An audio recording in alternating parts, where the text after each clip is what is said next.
Cette vidéo est sponsorisée par la marque de microphone Fifine. Plus d'informations et un petit concours durant la vidéo.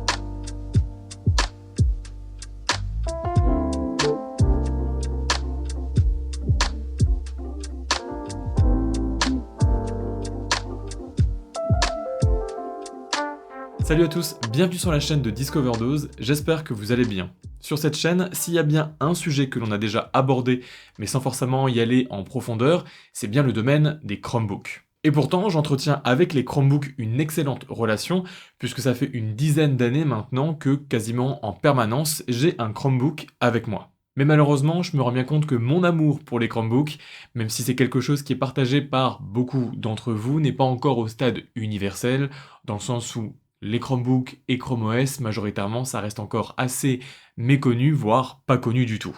Et depuis novembre, je tourne sur ce Chromebook, le Acer Spin 513, un Chromebook vachement intéressant à bien des égards. On va donc voir ensemble pourquoi, et surtout, on va creuser ensemble la question pourquoi acheter un Chromebook en 2022.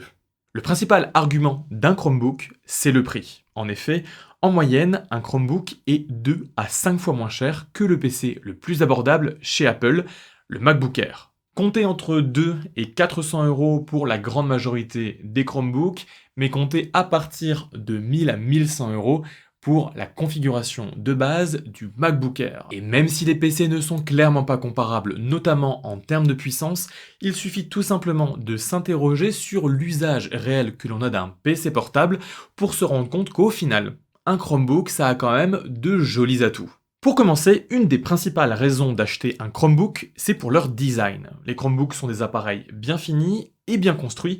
Ils respectent tous une charte éditée par Google et présentent donc tous un certain niveau d'exigence à ce niveau. Les appareils sont fins, sans exubérance dans le design, et pour beaucoup, de loin, on pourrait les confondre avec des MacBooks d'Apple. Dans le cas du Spin 513 et sur d'autres, on a un capot en aluminium qui vient renforcer le côté premium et surtout pour tirer pleinement profit du logiciel, de plus en plus de Chromebooks adoptent un design convertible tablette avec des charnières à 360 degrés.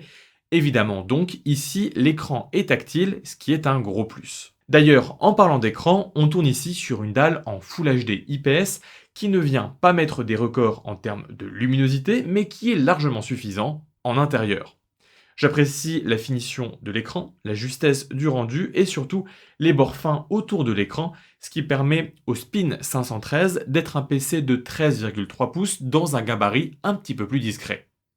Toujours en regardant le cahier des charges, le clavier est une partie très importante sur les Chromebooks, car en 10 ans, je n'ai jamais connu un Chromebook sur lequel je ne prenais pas plaisir à taper du texte. On est toujours sur un clavier de type chiclet avec de petites touches intégrées dans le châssis, leur course est bonne et le tout se montre très réactif. Parfois même, sur certains modèles un peu plus haut de gamme, comme ce Spin 513, on retrouve un clavier rétroéclairé avec une luminosité variable, ce qui est un gros plus en pleine nuit pour voir ce que l'on fait. Et sur ce modèle, on a également le luxe d'avoir un trackpad excellent, tout simplement car, à la différence de la grande majorité des PC Windows ou même des Chromebooks, ici Acer a intégré, comme sur les MacBooks, un trackpad en verre, ce qui procure un effet très premium sous le doigt avec une glisse et une rigidité excellentes. C'est donc globalement un PC extrêmement bien fini qui présente des caractéristiques physiques et de design assez premium, alors qu'au niveau du prix, on est sur quelque chose d'assez bas. Ce PC fait en effet très classe et on a toujours envie de le sortir de son sac, de le prendre en main et d'avoir affaire un petit peu au froid du métal. Et puis on a envie aussi de le montrer un peu à droite et à gauche parce que c'est quand même un bel objet. Forcément, avec un tel design et un prix si bas, il faut forcément qu'il y ait des sacrifices. Et sur les Chromebooks, en général, c'est au niveau de la fiche technique que ça se passe. Et quand je parle de fiche technique, je parle surtout de performance brute, mais ce n'est pas un défaut car Google est malin et se repose sur la puissance d'Internet plus que du matériel. Les Chromebooks sont souvent moqués pour leur processeur d'un autre âge, alors que sur Windows, un PC sous Intel Celeron ou Pentium est souvent synonyme de lenteur. Sur Chrome OS, ça n'est pas vrai du tout. En effet, la grande majorité des Chromebooks tournent encore aujourd'hui sur des configurations très modestes. Comme je vous l'ai dit, des Celeron, des Pentium, on retrouve toujours 2, 4 à 8 Go de RAM, et ça c'est sans vous parler du stockage, parce qu'on est aujourd'hui sur des Chromebooks qui tournent entre 32 et 128 Go de stockage, des configurations globales qui sont à fuir quand vous cherchez un PC sous Windows, mais qui franchement sur un Chromebook ne sont clairement pas dérangeantes. En effet, ici le démarrage est quasiment instantané, comptez moins de 10 secondes, et la consommation de médias, le surf sur internet ou encore la bureautique, s'effectue sans lag, en toute fluidité. Et ce constat est vrai pour mon modèle, qui est assez récent, mais également pour des modèles plus anciens, avec même 2 Go de RAM. La raison de cette vitesse s'explique en partie par un système d'exploitation qui est très léger, puisque basé quasiment exclusivement sur internet. C'est la grande force des Chromebooks, leur puissance ne vient pas de la machine en tant que telle, mais d'Internet et du cloud. Réseaux sociaux, mail, actu, YouTube, Netflix, la suite de bureautique Google, mais aussi Word, OpenOffice ou encore de la gestion d'agenda. Que vous soyez ou non un aficionados des services Google, vous n'aurez aucun problème pour du surf avec un Chromebook. Les pages internet se lancent à toute vitesse et le support multitouch du trackpad rend la navigation très intuitive. Et les Chromebooks n'ont tellement pas besoin d'une grosse puissance brute pour 95% de leurs tâches que les constructeurs essayent de plus en plus d'y intégrer des processeurs mobiles. C'est le cas ici sur le Spin 513 qui est équipé d'un processeur Snapdragon 7C, un processeur mobile plutôt entrée de gamme et qui clairement n'est pas un monstre en termes de puissance, mais qui se montre largement suffisant pour du surf et un petit peu de jeu pas trop gourmand. Surtout que sur ce modèle, on a 8 Go de RAM, ce qui est excellent pour un Chromebook. En 2022, un Chromebook n'est plus un ordinateur qui nécessite obligatoirement une connexion à Internet. Certes, maintenant, il devient difficile de ne plus être connecté à Internet, grâce à tous les réseaux Wi-Fi et à la possibilité d'activer le partage de connexion de son smartphone, mais les Chromebooks sont parfaitement capables de lancer une multitude de tâches et vous vous servirez plus tard de la synchronisation pour sauvegarder ce que vous avez accompli. Et puis un des gros avantages d'avoir ces configurations modestes, c'est qu'on n'a pas de ventilateur sur la grande majorité des Chromebooks, on est donc sur des appareils complètement silencieux, à part peut-être ce qu'on appelle un call whine, c'est-à-dire un tout petit son du processeur, une sorte de petit bruissement, mais sinon on est sur des appareils qui sont quand même extrêmement silencieux, et ça c'est super agréable. Une autre bonne raison de partir sur un Chromebook, c'est tout simplement pour leur logiciel épuré, optimisé et minimaliste. Les Chromebooks tournent sur une version modifiée de Linux appelée Chrome OS. On y retrouve plein de bonnes idées d'ergonomie avec par exemple une touche pour la recherche qui ressemble beaucoup à Spotlight sur macOS, ce qui permet de faire des recherches dans ses applications, ses paramètres ou encore Internet en un seul bouton. On retrouve également un système de lanceur d'applications qui ressemble à Android, la possibilité de placer le dock où l'on veut et surtout, en tant que version dérivée de Linux, on peut installer des applications Linux. J'ai par exemple pu installer LibreOffice directement en passant par la distribution Linux et le tout marche très bien. Vous pourrez également, via ce procédé, installer d'autres jeux peu puissants ou encore un autre navigateur web. D'ailleurs, en parlant d'applications sur Chrome OS, on a le support des applications Android depuis environ 6 ans maintenant, ce qui est clairement venu accroître énormément les capacités de ces appareils. Mini-jeux, surf, streaming ou encore bureautique, clairement en 2022, les Chromebooks sont à mi-chemin entre des PC portables et des tablettes Android, et c'est pour ça qu'on a de plus en plus de constructeurs qui rendent leurs PC convertibles en tablettes Android. C'est le cas de ce Spin 513, qui peut clairement devenir une tablette Android, une grande tablette. On est ici sur du 13,3 pouces, mais c'est super agréable dans pas mal de scénarios d'avoir une tablette aussi grande. Et pour des applications Android, c'est quand même mieux d'avoir accès à du tactile. Vous l'avez donc compris, en dehors du navigateur Chrome, des applications Linux et des applications Android, on reste quand même sur un environnement assez fermé, ce qui permet à Google de proposer un environnement sécurisé. Ici, pas besoin d'antivirus, on ne peut même pas installer de .exe, la cible préférée des hackers. Donc ici, avec Chrome OS, on est sur un logiciel sécurisé et sécurisant. Et puis surtout, en parallèle, Google assure ici un excellent suivi des mises à jour. Globalement, vous allez recevoir environ une mise à jour par mois, et ça c'est le cas depuis près de 10 ans. Et je vous invite vraiment à partir sur des Chromebooks avec au minimum 8 Go de RAM, parce que c'est à partir de ce palier que Google propose vraiment un excellent suivi des mises à jour dans le temps. Ce modèle pourra aller jusqu'à juin 2029, c'est tout bonnement excellent. Et qui dit faible performance et logiciel optimisé dit longue autonomie, et c'est exactement ce que nous proposent les Chromebooks. En 2022, la majorité des modèles peuvent dépasser les 10 heures d'utilisation normale, largement suffisant pour un étudiant ou pour un usage classique loin de toute prise.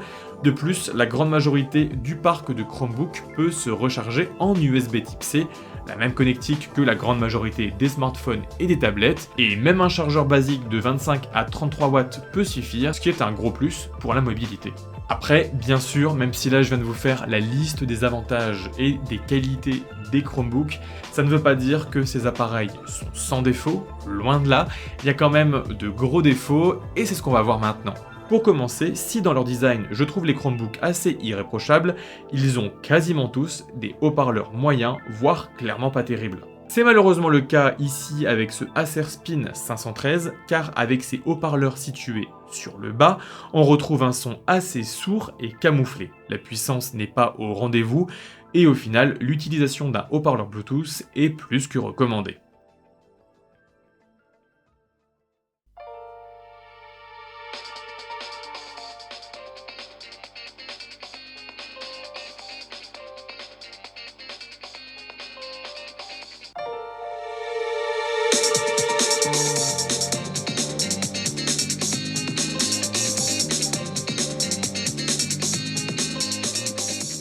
Pour cet extrait, vous avez pu constater que j'utilise un micro de la marque Fifine, une marque surtout présente sur Amazon et qui propose des micros de bureau de bonne qualité. Ici, le Fifine K658 est, comme vous l'entendez actuellement, un micro avec un rendu sonore qui tend vers le monde de la radio. Donc si c'est un rendu qui vous intéresse, eh ben ce micro est fait pour vous.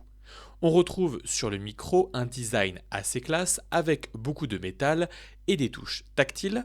On retrouve un bouton pour contrôler le gain et surtout vous avez dans la boîte directement un trépied et une araignée, cette cage qui permet un petit peu de limiter les vibrations. Le tout est alimenté en USB-C, ce qui est très pratique pour éviter la multiplication des câbles, et on a également une prise jack en dessous pour avoir un retour direct pour un monitoring. On a également un joli effet RGB en dessous du micro, alors ça c'est un petit peu kikou, mais c'est quand même assez efficace. Si ce micro vous intéresse, je vous mets en description un code de réduction à utiliser ainsi que le lien d'achat, et sinon de mon côté, je vous fais gagner un exemplaire, et pour le gagner, c'est super simple, assurez-vous d'être abonné à ma page YouTube et également à ma page Instagram, et allez commenter ma dernière photo, celle relative au concours de ce Fifine. Faites attention, la photo n'est que temporaire car le concours s'arrête le 22 avril. Après, j'annonce le vainqueur et je supprime la photo. Alors, faites vite et bonne chance.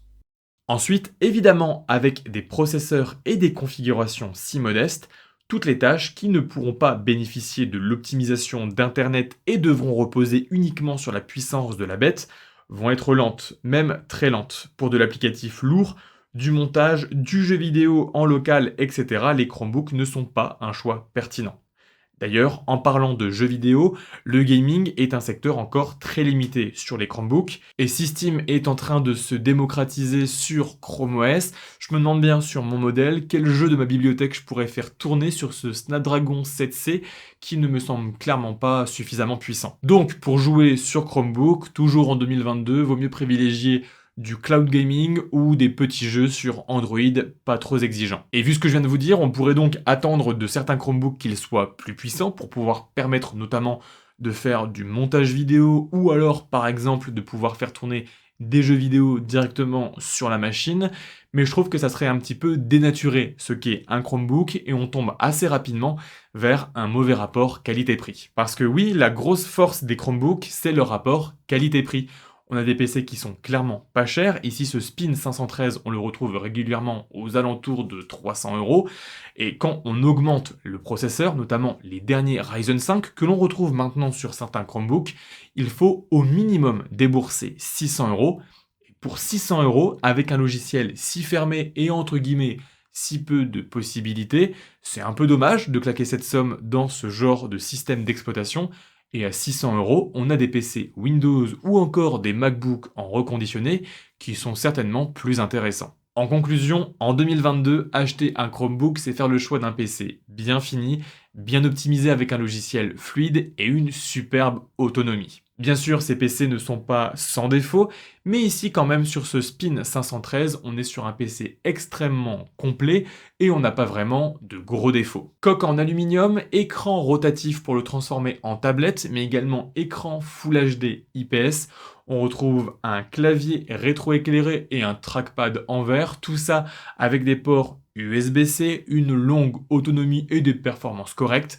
Clairement, c'est vraiment un super PC, et comme je vous le disais, on retrouve ce PC aux alentours des 300 €, ce qui en fait vraiment un excellent prix. Pour la grande majorité des utilisateurs, je suis convaincu que des Chromebooks sont des PC largement suffisants, et maintenant que vous connaissez les forces et les faiblesses de ces appareils, eh bien je vous invite à ne plus vous faire influencer par les commentaires, notamment sur Amazon, de clients qui ne savent pas faire fonctionner les Chromebooks, ou alors qui ne sont pas à l'avance conscients de leurs limitations. Dans tous les cas, j'espère que la vidéo vous a plu et qu'elle vous a permis d'y voir un petit peu plus clair sur ces appareils. Je vous invite à liker la vidéo et à vous abonner si c'est toujours pas fait. Et en attendant la prochaine vidéo, eh bien prenez soin de vous et restez curieux. Allez, salut!